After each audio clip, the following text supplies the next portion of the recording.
성경에서 하나님께서 또 예수님께서 우리에게 던지시는 질문으로 우리가 생각을 하면서 또다시금 중요한 부분들을 반복도 하고 또 더 깊은 의미를 발견해 보는 그런 또 시간도 되겠다 생각을 해서 구약 성경에 창세기에 제일 처음 나오는 아담아 내가 어디 있느냐라고 하는 인생을 향한 아주 중요한 질문과 더불어서 신약 성경에 그 많은 질문들이 있지만은 그 중에도 예수님께서 너희는 인자를 너희는 나를 누구라 하느냐라고 하는 이것은 정말 우리가 새겨야 되는 그런 중요한 말씀이기 때문에 오늘 이 말씀을 함께 나누어 보면 좋겠다 그렇게 생각을 했습니다.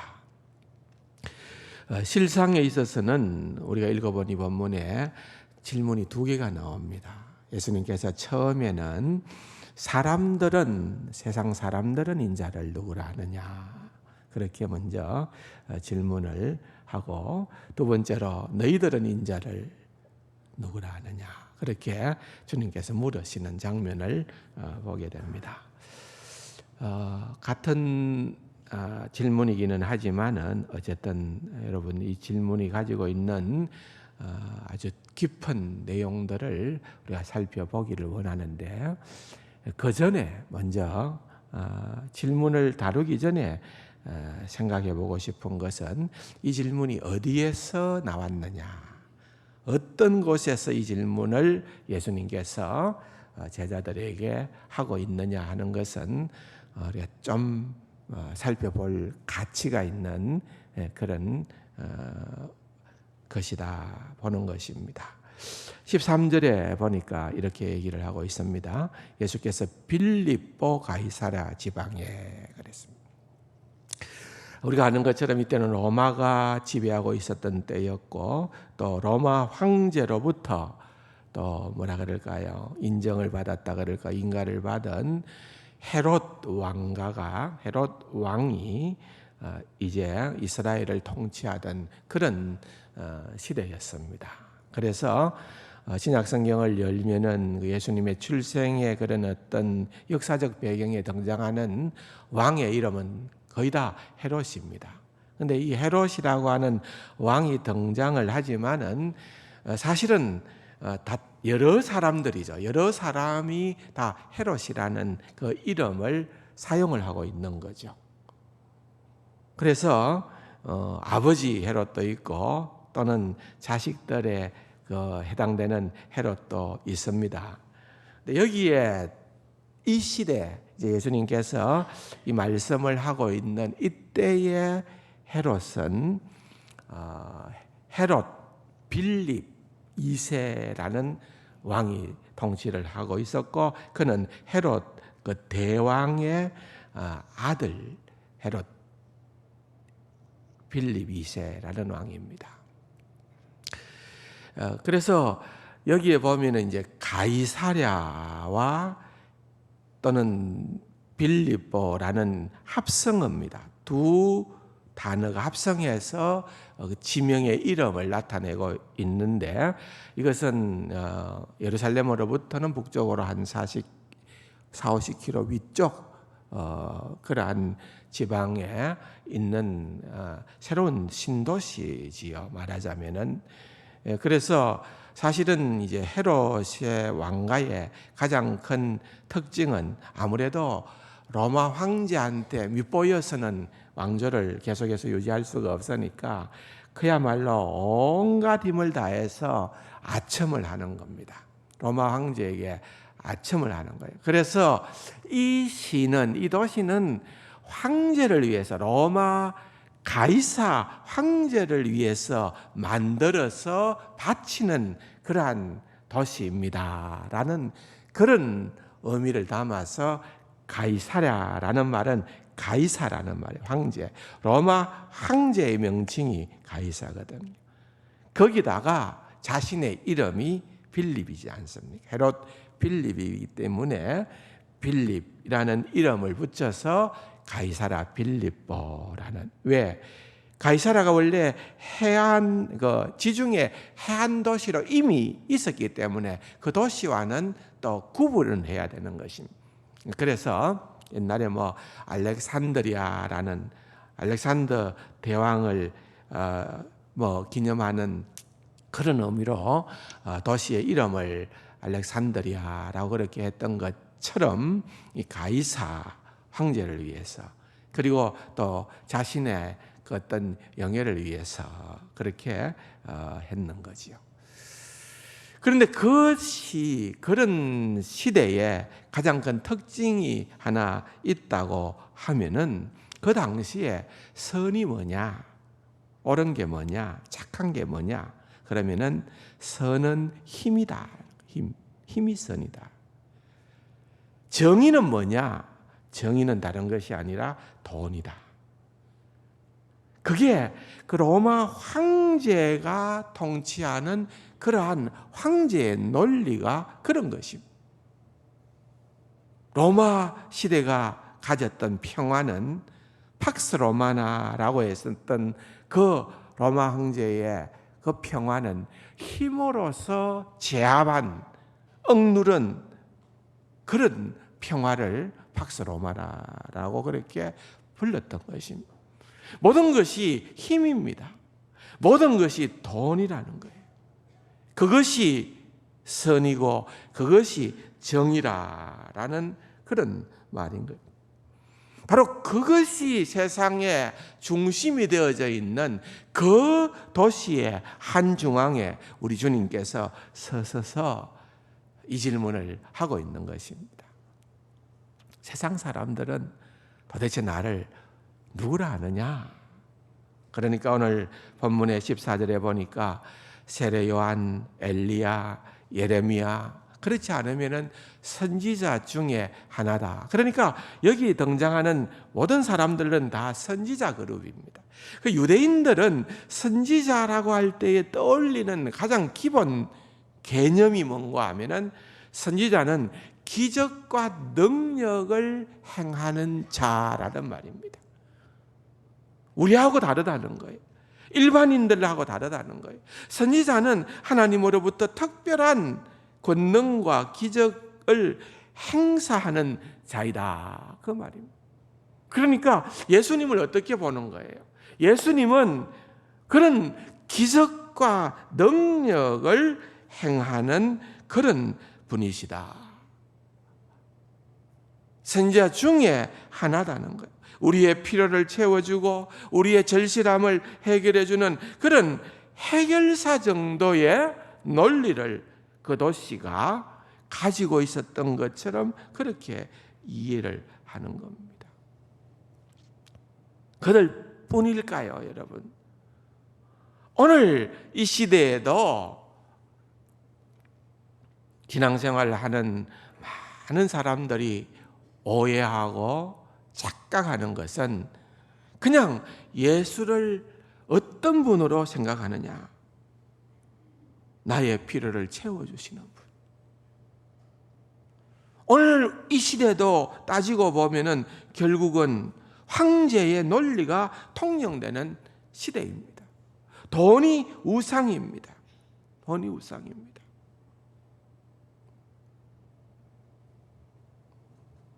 그런데 우리가 성경을 들여다보면 볼수록 성경에서 말하는 예수님은 그런 분이 아니라는 거예요. 그 시대 사람들은 예수님에 대해서 그렇게 뒤틀린 이해를 가지고 있었던 것입니다. 예수 그리스도가 그들에게 있어서 구원자요 생명을 공급하시는 그러한 분으로 정말 필요한 것이 아니라 그들은 절실한 성공과 문제 해결과 그것들을 위하여서 누군가가 힘 있는 자가 필요했고 그런 분으로 예수를 살펴보았다. 그 말입니다. 오늘 내가 예수 그리스도를 겉으로는 신앙 고백을 하지만은 실체적 내용으로 들어가서 보면은 예수님을 걸고 예수님을 힘입어서 이 세상에서 성공하고 출세하고 내가 원하는 것을 획득하고 나의 문제를 해결하고 기독교가 제공하는 약속하는 그러한 어떤 세상적 복을 전부로 생각하는 그런 경우가 얼마나 많은지 모르는 거예요. 그것이 바로 선지자 중에 많은 사람들이 예수님을 그 당시에도 그렇게 보았던 것처럼 오늘 이 시대도 그러한 생각들을 가진 이들이 있다는 것입니다. 예수님은 이 대답을 들었을 때에 마음이 편치를 않았을 겁니다. 그렇기 때문에 두 번째 질문을 합니다. 그러면 너희는 나를 인자를 누구라 하느냐? 여러분, 이것은 제자들에게만 묻는 질문이 아니라 오늘 이 시간에 바로 우리에게 던지시는 질문인 것입니다. 그러면 너희는 나를 누구라 하느냐? 이때 그 유명한 베드로의 신앙 고백이 등장합니다. 이것은 100점 만점에 몇 점일까요? 예? 100점 만점에 100점짜리 답을 베드로가 하는 겁니다. 뭐라고 얘기를 합니까? 여러분 16절이지요. 같이 한번 다시 읽어봅시다. 시몬 베드로가 대답하여 이르되 주는 그리스도시요 살아계신 하나님의 아들이십니다. 이건 명쾌한 그런 어떤 신앙 고백입니다. 지금 베드로는 당신은, 여기 주라는 말은 2인칭 유를 얘기하는 겁니다. 진짜 그 아도나이 주를 얘기하는 것이 아니라 당신은, 그걸 우리가 표현하기를 주님으로 그렇게 번역을 한 거죠. 주는 그리스도시요. 그리스도라는 말은 메시아라는 말입니다. 기름 부음을 받은 자다, 그 말입니다. 그럼 구약에 예언하신 육신의 몸을 입고 우리를 구원하시기 위하여 이 땅에 오실 그 하나님을 고백하는 겁니다. 그러니까 살아계신 하나님의 아들이십니다 라고 하는 이 말은 일반적으로 할 수 있는 고백이 아니지 않습니까? 이 말 자체가 굉장한 의미를 담고 있습니다. 쉽게 말하면은 당신은 하나님이십니다, 그 말입니다. 그래서 정말 참된 신이, 참된 하나님이 인간의 몸을 입고 이 땅에 내려오신 그분이 바로 당신이십니다. 정확하게 그는 신앙 고백을 한 겁니다. 너무나도 흡족한 대답을 한 겁니다. 그런데 이 대답을 들으신 예수님께서 그 대답에 대해서 문제가 되는 설명을 하고 있습니다. 18절입니다. 다 같이 한번 읽어볼까요? 또 내가 내게 이르노니 너는 베드로라. 내가 이 반석 위에 내 교회를 세우리니 음부의 권세가 이기지 못하리라. 여러분, 이 말씀은요, 그래 단순한 말씀이 아닙니다.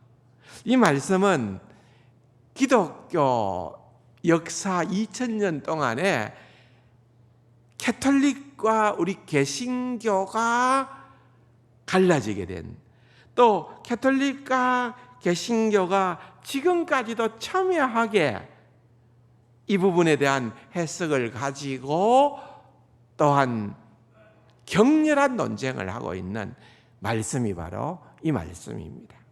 단순한 말씀이 아닙니다. 그래서 이 말씀을 여러분들에게 먼저 좀 설명도 드리고 말씀을 드리려고 합니다. 자, 봅시다. 굉장히 그러니까 지금까지 2000년 동안 논쟁해 왔던 말이라고 하니까 이게 그렇게 쉽게 우리가 넘어갈 말씀은 아니다는 것을 아시고 좀 꼼꼼히 보시면 좋겠어요. 자, 18절에 보면은 또 내가 내게 이르노니 너는 뭐라고요? 너는 베드로라 그랬습니다. 한번 따라 합시다. 너는 베드로라. 누가 하신 말씀이에요? 예수님께서 너는 베드로라 그랬습니다. 근데 이것은 예수님이 누구에게 한 말이에요?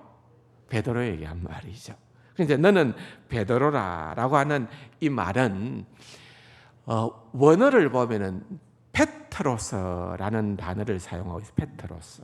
근데 페트로스라는 이 말은 남성 명사입니다. 너는 그러니까 당연히 베드로가 남자니까 남성 명사를 쓰는 거죠. 그래서 너는 페트로스다 그 말이에요. 페트로스. 페트로스라는 말의 뜻이 뭔가 하면은 반석이다 그 말이에요. 뭐라고요? 너는 반석이다. 너는 반석이다. 그 말입니다. 이 부분까지는요 아무 문제가 없습니다. 개신교나 로만 가톨릭도 이 부분은 너는 반석이다, 너는 베드로다, 너는 페트로스다 하는 여기는 다 동의합니다. 그런데 이제 문제는 그 다음 부분에 말씀에 대한 해석의 차이가 극명하게 나는 겁니다. 그 다음 보십시다. 내가 이 반석 위에 교회를 세우리니 그랬습니다. 자 봅시다. 내가 이 반석 위에 이라고 하는 것은 지시대명사입니다. 지시대명사. 그러니까 앞에 무언가를 받아서 얘기하는 거예요. 자, 너는 베드로라 했으니까 내가 이 반석 위에 이 지시대명사는 뭘 받았을 것 같습니까? 베드로를 받아서 내가 이 반석 위에, 그러니까 페트로스라는 말이 반석이라는 말이니까 여기에도 이 반석이라는 말은 뭐라고 나오는가 하면은 페트라라고 나와요. 페트라. 근데 이 페트라하고 페트로스의 차이점은 다 같이 반석이라는 의미는 똑같은 말이에요. 그런데 페트로스라는 말은 남성 명사이고 페트라라는 말은 여성 명사예요. 여성 명사. 그게 다르다는 거죠. 여기 이제 해석상에 굉장한 어떤 차이를 두었어요. 로만 가톨릭에서는 내가 이 반석이니까 이가 붙은 걸 봐서는 앞에 베드로를 얘기하는 거고 이 베드로를 내가 이 베드로 위에 교회를 세우리니 그렇게 이 본문을 해석하는 겁니다. 그래서 여러분 교회의 가톨릭 교회의 초대 교황이 누구죠? 베드로죠. 베드로. 그래서 그것이 점점 발달해서 교황 무호설까지 가고 또 심지어는 천국의 열쇠를 누구에게 주었다? 베드로에게 주었다. 로만 가톨릭에서는 이 교회의 시작이 베드로라고 보는 거예요. 굉장히 베드로를 중요하게 간주를 합니다. 그러면은 우리가 믿는 개신교에서는 그럼 이거를 어떻게 해석하느냐? 우리도 베드로라고 해석을 하느냐? 어떻게 해석하느냐? 우리는 오랜 세월 동안 이것을 그렇게 해석하지 않았습니다. 지금까지 우리는 그렇게 배웠고 저도 여러 차례 그렇게 말씀을 드렸고 여러분들도 그렇게 들었을 겁니다. 이것은 베드로가 아니고 베드로가 했던 신앙 고백.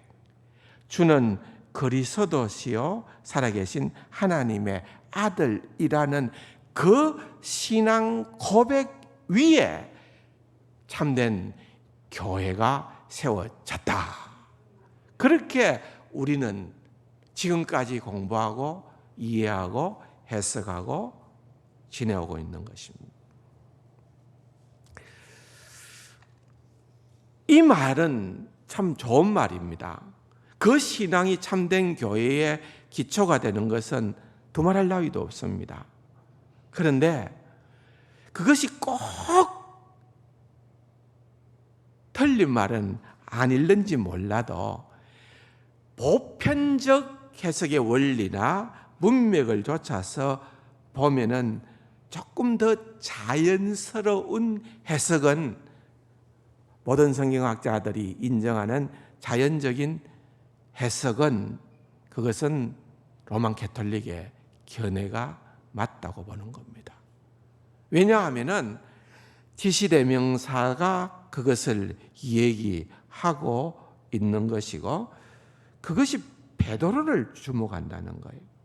그래서 그 인물 베드로를 주목하고 있기 때문에 비록 그것이 페트로서냐 페트라냐의 차이점은 있지만은 그것은 그 당시 고대 유대 사회에서는 그 단어를 그냥 흔하게 교차해서 사용을 했다는 거예요. 그걸 구분을 안 했다는 거예요. 다시 말하면은 이것은 하나의 언어유희라는 겁니다. 언어유희라가 무슨 말인가 하면은 단어를 좀 더 지혜롭게 나누어 준다는 거예요. 같은 문장 안에서 같은 단어를 사용하는 것은 썩 좋은 문장은 아닌 걸로 보는 겁니다. 그래서 같은 의미를 담은 다른 단어를 갖다 놓는 거기에 불과한 것이다.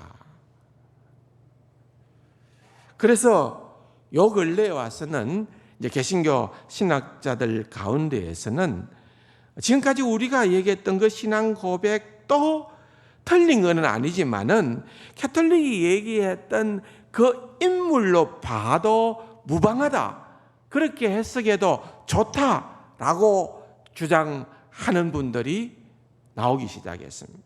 그런데 차이점은 그렇다고 해서 가톨릭의 견해를 따르느냐, 그건 아니라는 거예요. 그러면 인물은 같은 인물이에요. 이 베드로 위에 교회를 세운다라고 할 때에 그 베드로에 대해서 좋다, 가톨릭이 주장하는 것처럼 문맥적으로 보거나 자연스러운 모든 상황을 보나 베드로로 보자. 그런데 그 베드로를 어떻게 해석하고 이해할 것인가는 우리는 가톨릭의 견해를 따를 수가 없다, 이렇게 해석을 하는 겁니다. 잘 들어보시기 바랍니다. 저는 이게 굉장히 일리가 있는 해석이라고 생각을 합니다. 왜냐하면요, 요한복음 1장 42절에 말씀이 굉장히 참고 말씀이 되어지는데, 그 예수님께서 제자를 사람 낚는 어부로 부르시는 그 장면에 보면은 1장 42절에 데리고 예수께로 오니 예수께서 보시고 이러시되 내가 요한의 아들 시몬이니, 내가 요한의 아들 시몬이니. 다 같이 한번 읽어볼까요? 뭐라고요? 장차 게바라 하리라 하시니라. 게바는 번역하면 뭐라고요? 베드로라. 자, 보세요. 게바라는 말은 그 당시 사람들이 사용했던 아람어입니다. 베드로라는 말은 헬라어입니다. 그런데 그 의미는 같다는 거예요. 번역하면 베드로라. 게바든 베드로는 그 의미는 뭐라고요? 반석이라는 말이에요. 반석. 근데 시몬은, 요한의 아들 시몬이 오니까, 여러분이 시몬이라는 베드로의 이름은, 그 시몬이라고 하는 그 이름은 너무 유대인들에게 있어서는 흔한 이름이었습니다. 요즘 말로 할 것 같으면은 뭐 옛날에 우리 흔한 이름 뭐 있습니까? 예? 철수, 철수, 뭐 개똥이, 제일 흔한 이름이 바로 그런 이름이었어요. 그런데 그 시몬을 예수님의 계획 속에는, 예수님께서 시몬을 부르신, 제자로 부르신 놀라운 계획 속에는 그 시몬을 그야말로 그냥 동네에서 흔히 볼 수 있는 그런 일반적인 그러한 시몬을 지금 게바로, 지금 베드로로 만들겠다가 아니라 뭐라고요? 장차. 이게 굉장히 중요한 표현입니다. 장차 게바로, 장차 베드로로 만드신다. 그 말입니다. 이게 주님의 계획이라는 말입니다. 그러므로 여러분, 이 말씀을 놓고 볼 때에는요, 정말 이 말씀은 굉장히 중요한 말씀입니다. 다시 18절로 오늘 본문의 말씀으로 돌아가 보면은, 또 내가 내게 이르노니 너는 베드로라, 페트로스라, 베드로라, 내가 이 반석 페트라 위에 내 교회를 세우리니 음부의 권세가 이기지 못하리라. 자, 정리를 해보겠습니다. 주님은 지금 자연인 베드로를 말하는 것을 굉장히 중요하게 생각합니다. 그런데 한번 제가 이런 질문을 여러분들에게 던져보고 싶습니다. 교회는, 잘 듣고 답해 주시기 바랍니다. 교회는 사람입니까? 건물입니까? 예. 교회는 건물이 아닙니다. 교회는 사람입니다.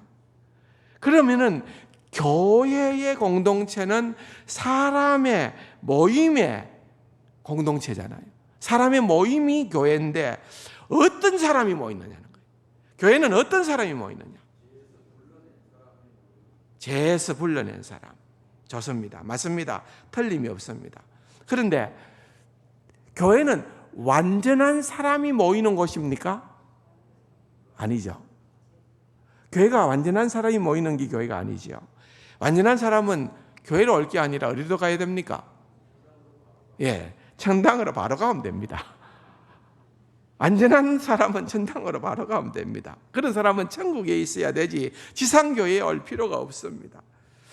그래서 무디가 재미난 얘기를 했는데, 교회는 재생하는 쓰레기통이라 그랬습니다. 불편한 얘기지만은요, 이게 진짜예요. 교회는 다 된 사람, 잘난 사람, 완전한 사람의 공동체가 아니라 그 말입니다. 어떤 사람이 오느냐? 시몬과 같은 사람.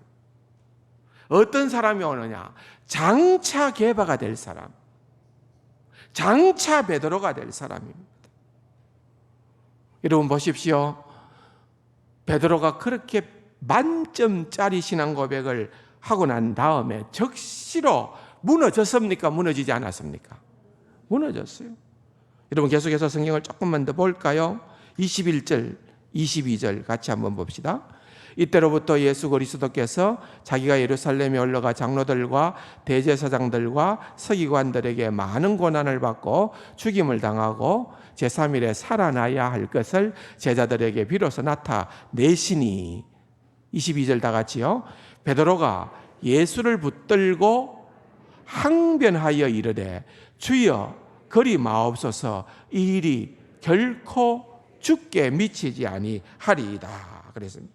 여러분, 이건 좀 완곡한 표현입니다만은 무슨 말인가 하면은, 그런 얘기를 하니까 예수님을 막 붙들어 갖고 막 밀치면서, 왜 이랬습니까? 지금 거의 시간이 다 됐는데 갑자기 죽겠다는 게 웬 말입니까? 이런 일은 절대로 일어나서는 안 됩니다. 지금 이렇게 항변하는 겁니다. 그러자 23절에, 여러분 23절을 같이 한번 읽어봅시다. 예수께서 돌이키시며 베드로에게 이르시되, 사탄아. 누구에게요? 베드로에게 뭐라고요? 사탄아, 내 뒤로 물러가라. 너는 사람을 뭐라고요? 넘어지게 하는 자로다. 조금 전에는 얼마나 멋진 대답으로 칭찬을 받았습니까? 그런데 그 베드로가 지금은 예수님으로부터 이런 아주 혹독한 그런 어떤 뭐라 그럴까요? 질책을 받고 있는 것입니다. 여기에 보면은 넘어지게 한다라는 이 말은 헬라 말로 스칸달론이라는 말인데, 이 말은 여기에서 스캔들이라는 말이 나와요. 어느 스캔들이 있다 이런 말이 있죠. 근데 스캔들이라는 그 원어가 원뿌리가 스칸달론이라는 말인데, 스칸달론이라는 말은 무슨 말인가 하면은 한번 따라합시다. 걸림돌. 넘어지게 하는 거니까 뭡니까? 걸림돌이죠. 걸림돌. 걸림돌이라는 거예요. 그래서 너가 그 넘어지게 하는 자라는 말은 너가 스칸달론이다. 너는 걸림돌이다. 이 말인 것입니다. 조금 전까지는 그가 뭐였습니까? 걸림돌이 아니라 반석이었습니다. 반석. 그가 반석이었는데 즉시 걸림돌이 되는 겁니다. 여러분, 이게 뭐라고요? 이게 교회라고 말입니다. 이게 교회라는 거예요. 교회는 수많은 걸림돌들이 들어와서 뭐가 되는 곳이라고요? 반석이 되는. 그게 걸림돌이 반석이 되어지는 공동체의 신비가 바로 교회의 신비인 줄로 믿습니다. 고린도 교회 얼마나 문제가 많았는지 모릅니다. 그런데 사도 바울이 편지하면서 고린도 교회의 성도라고 얘기를 하는 것입니다. 여러분, 오늘 우리가 살아가고 있는 이 시대의 교회가 세상으로부터 오늘 예수 믿는 저와 여러분이, 오늘 예수 믿는 아무개가, 목사와 장로와 집사와 권사가, 여러분 세상으로부터 얼마나 많은 손가락질을 받고 있는지 모르지 않습니까? 그런데 여러분, 이게 교회라니까요. 교회. 교회는 다 된 사람, 잘난 사람, 완전한 사람. 여러분들이 혹시라도 나는 저 사람 때문에 같이 신앙생활하지 못하겠어, 나는 저 사람만 보면은 죽겠어. 아닙니다, 여러분. 교회는 스칸달론이 오는 곳이라니까요. 걸림돌들이 와서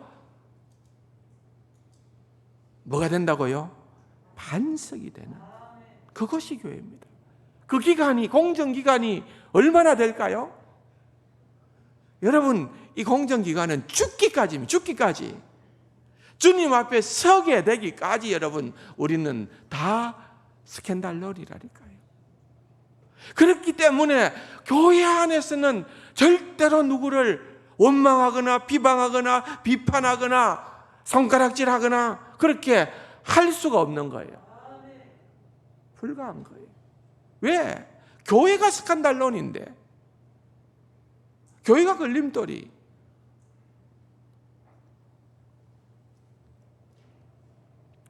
여러분, 결혼 생활도 마찬가지지 않습니까? 결혼해서 살아봐야 인간이 된다 그럽니다. 한 사람 데리고 사는 게 얼마나 힘들어요. 예? 힘들지 않습니까? 남편 때문에, 아내 때문에, 자식 때문에, 부모 때문에 여러분 피멍이 들지 않습니까, 여러분? 예? 가슴에 커다란 구멍이 하나 뚫려가지고 가는 바람, 오는 바람이 다 통과하고, 그런 가운데 세월이 흐르고, 그런 가운데 우리의 모습들이 조금씩 더 성숙해져 가는, 그것이 바로 우리의 모습 아니겠습니까? 어떻게 교회가 그럴 수 있냐고요? 당연히 있죠. 교회 공동체는 그게 너무나도 당연하다는 거예요. 교회를 돌아보세요. 여러분 옆에 한번 돌아보세요. 그냥 마냥 멋있기만 합니까? 뭐 변변한 게 하나 있느냐? 신통한 게 하나 있느냐? 질질 세고 비효율적인 데다가 막 그냥 무슨 이상한 것 투성이. 여러분, 교회 안에는 그런 군상들이 모여서 반석이 되어져 가는 것이 교회라니까요.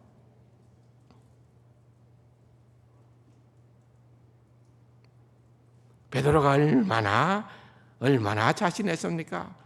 다 주님을 떠난다 할지라도 나는 절대로 주님 안 떠납니다. 자신합니다. 확신합니다. 그거 얼마나 큰 소리 쳤습니까? 근데 예수님께서 그 말 믿었습니까? 예수님 뭐라고 얘기합니까? 그 가식으로 얘기한 거 아니잖아요. 예수님의 진단은, 베드로의 진단은 너는 닭 울기 전 3번이다. 그거예요. 베드로는 자기를 몰랐던 거죠. 인간을 몰랐던 거죠. 그래서 예수님께서 뭐라고 말씀하십니까? 내가, 한번 따라 합시다. 넘어진 후에야 내 형제를 굳게 하리라. 넘어져 봐야 한다는 겁니다.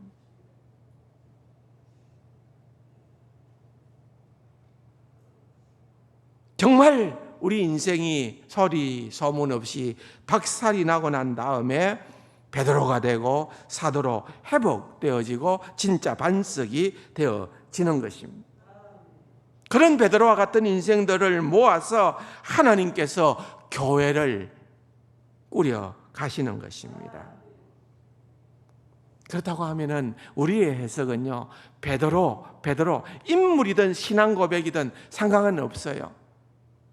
아무 관계 없어요. 결국은 이 베드로라 한들 우리는 그 베드로가 우리의 영웅이 아닙니다. 그 베드로가 우리의 추구하는 모델이 아닙니다. 베드로 역시 우리와 동일한 성정을 가진 걸림돌에 불과한 자였지만 우리 주님의 계획은 장차 개발을 삼았던 것처럼 오늘 우리를 개발로 삼아 걸림돌을 옥석으로 보석으로 만들어가는 공동체가 바로 교회 공동체다. 공정기간이 언제까지라 했죠? 주님 오실 때까지. 그러므로 여러분 다 필요해서 진짜 저 사람은 나 진짜 보기 싫은데, 진짜 같이 있기 싫은데, 진짜 함께하기 싫은데, 아닙니다. 다 필요해서 하나님께서 저와 여러분 곁에 붙여 주신 줄 믿습니다. 옆에 분 손잡고 고맙습니다 해보세요. 정말 이해 안 되고 맨날 술 먹고 오바이트하고 난리치는 그런 남편이 있는 아내라 하더라도 하나님이 나를 반석으로 만들어가는 과정 속에 이 사람을 나에게 붙여주셨구나. 그 생각을 하게 되면은 남편이 미워질 수 있을까요? 없을까요? 없어요. 그래서 여러분 우리의 별명은 장차 개바 공동체입니다. 장차 베드로 공동체입니다. 장차 반석 공동체입니다. 제일 중요한 단어는 장차라는 거, 장차 그렇게 될 줄로 믿습니다. 그래서 주님께서 전능하신 손으로 우리를 그렇게 회복시켜 주시고 그렇게 성숙시켜 주실 것이다. 베드로가 그만한 자격이 있기 때문이 아니라, 내가 그만한 자격이 있기 때문이 아니라 주님의 놀라운 계획 속에 우리의 그것이 들어있다라고 하는 위대한 사실을 깨닫고 주님 앞에 신앙 고백하며 설 수 있는 사랑하는 우리 세간 가족들 다 될 수 있기를 주님의 이름으로 축원합니다. 좋으신 아버지 하나님 감사합니다. 오늘 본문의 말씀을 통하여 너는 나를 누구라 하느냐, 주님을 향한 진정한 신앙 고백을 하지만 또한 연약한 자로 끊임없이 우리의 삶이 또한 반석으로 다듬어지고 변화되어지는 그러한 공정기관에 있음을 인정하고 서로를 격려하고 살아가는 귀하고 복된 우리 세강 공동체가 되게 하여 주옵소서. 예수님의 이름으로 감사기도 드립니다. 아멘.